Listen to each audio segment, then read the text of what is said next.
Hello YouTube, my name is Neon. Today I'm going to be talking about giving. I'm going to entitle this The Power of Giving. This is going to be in two parts. This is going to be part one. So, giving has saved my life. Giving is extraordinary. Giving fills a person up from the inside out versus from the outside. So a person becomes more like the chocolate Easter bunny that I remember I bit into that was solid and it felt like one of my teeth was finna come out versus, and it was a cute bunny. Chocolate bunny is this cute versus the hollow Easter bunny that I remember you look at it and you think, oh, it's so good and it's yummy, but you bite into it and it crumbles. Giving is like that solid chocolate Easter bunny. I'm gonna quote the Bible here. So I will ask people, listen, keep an open mind. I'm not trying to proselytize nobody, but as I begin to give, wait, is that what I was saying? As I begin to talk about giving, I need to include where I came to my knowledge of giving. So I do need to read a couple verses.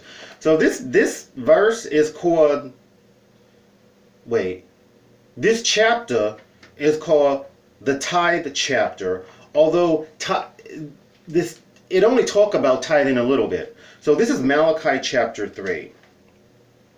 And there's reasons for this. So please listen and keep an open mind. Because this to me, this law is governed by the universe. It's a universal law. So it's not about religion. You don't have to believe in this. Most religions believe in giving. So whether you're Buddhist or Hindu or Catholic or Protestant or Jewish or Jainist or any faith, giving is generally a part of that faith. So this is Malachi chapter 3, verse 8. Will a man rob God? Yet you are robbing me. But you say, how have we robbed you? In tithes and offerings.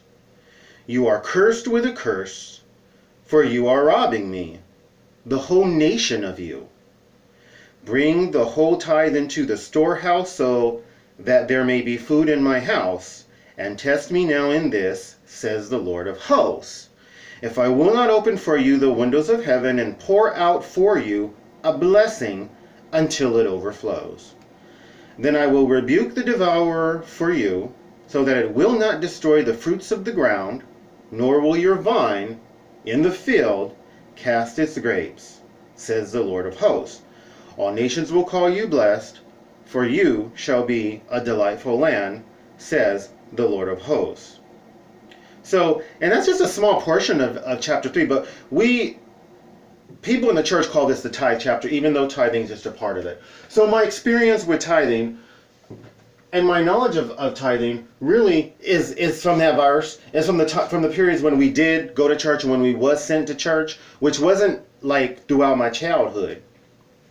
As I've said before, I really took a pretty extremist, orthodox, even ultra-orthodox view. Didn't live up to that, okay, but that was the view.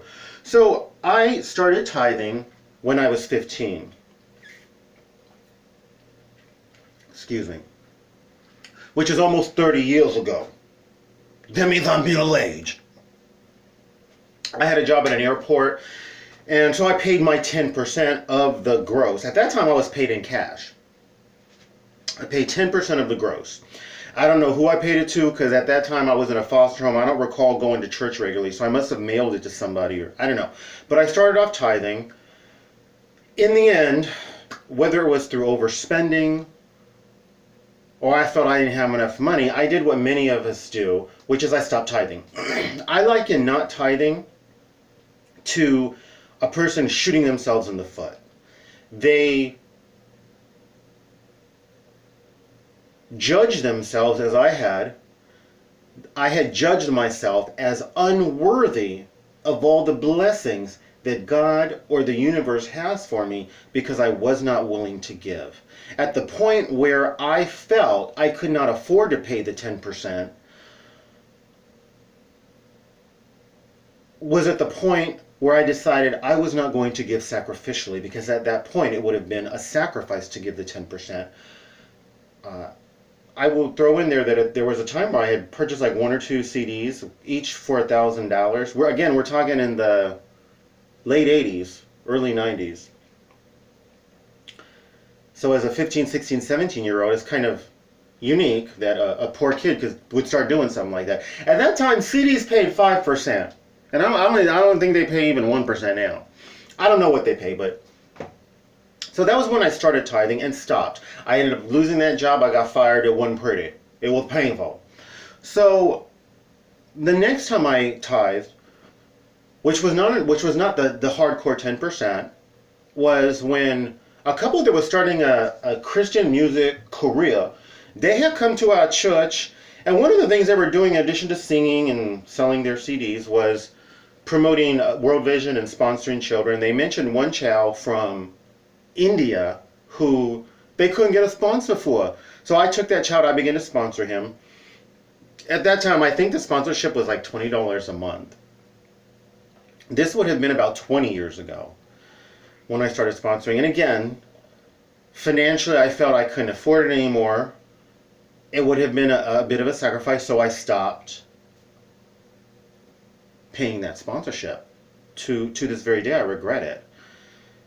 Hell broke loose, and I remember I wound up in a homeless shelter, and I'm not attributing this solely to the fact that I stopped tithing, or not tithing, but paying that sponsorship. So that was the case. When I was in the homeless shelter, I got out of the homeless shelter in 1999. I will have been 27 or 28 years old at that time. I said this briefly in another video, but one homeless shelter was scandalous. I lived there for about 1 year and 3 months, and I was able to escape that homeless shelter and go into another homeless shelter, which wasn't that much better.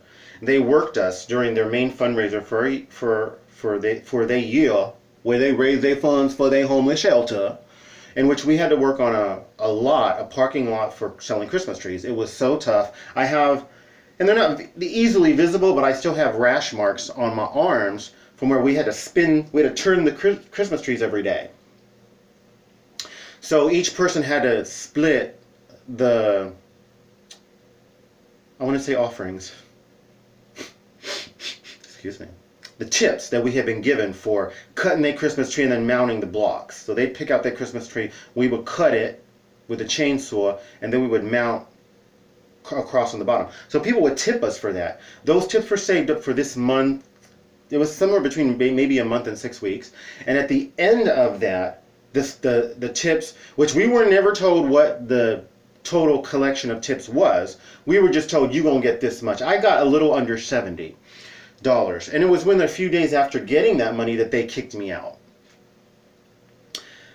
I was like, God, I'm going to get kicked out of this place, and I don't know what to do. And I kind of got this little small voice that said, in my head, it said, tithe the money and don't spend any of that money. Tithe it. And I wanted to buy a banana split so bad. You know, I hadn't been able to eat out for probably over a year.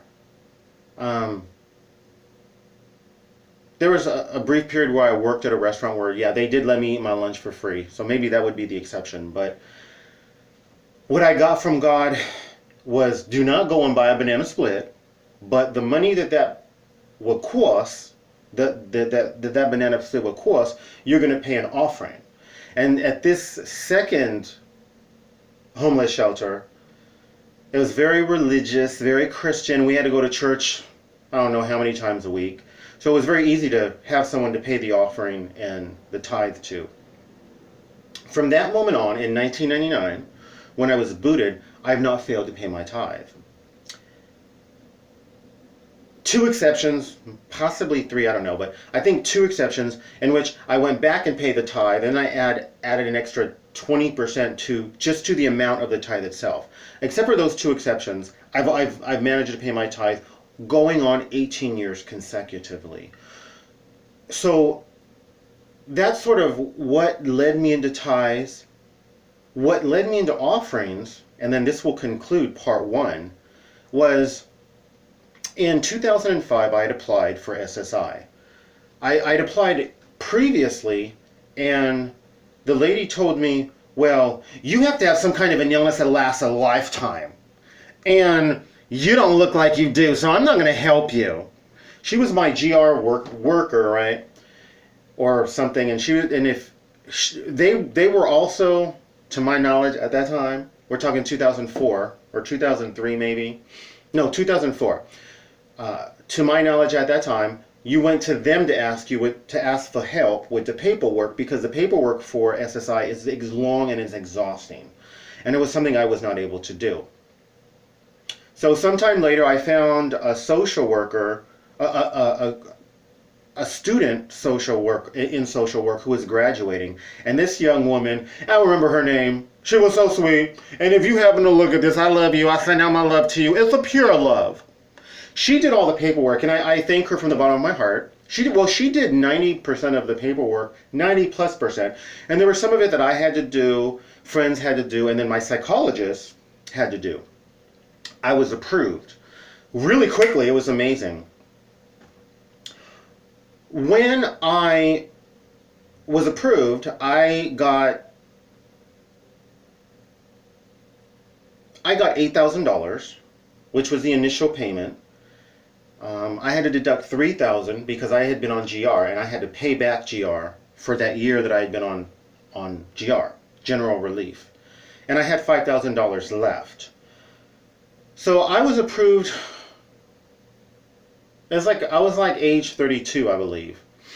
Now, just before being approved for SSI and getting this lump sum of money, I began to experiment with meth. By the time I was approved, I had smoked meth 4 times. I would hook up and mess around, and eventually there's people who do drugs, and some would offer me them, and I would do them. And meth wasn't my drug of choice, and I never became addicted, but the withdrawal symptoms were really bad. Apparently I smoked the really cheap version of meth. And I knew I was developing cravings, and I thought, gee, I could become addicted to this. So when I got the $5,000, purely out of not wanting to buy $5,000 worth of meth and smoke it till I died, I gave most of that $5,000 away. I gave it to various charities. I gave some of it to my siblings. And it was at that point where I sort of accidentally made essentially an offering of that money that I realized, when the Bible talks about tithes and offerings, how have you robbed me? You've robbed me of tithes and offerings. So what I learned, and what I'm going to suggest to people, is that don't just pay 10%, but pay above 10%, because many blessings will come to your life, whether you believe in God or not. And some of those will be monetary, and you will be able to give more than 10%. I'll go into a little bit of detail about that later in part 2. This concludes part 1.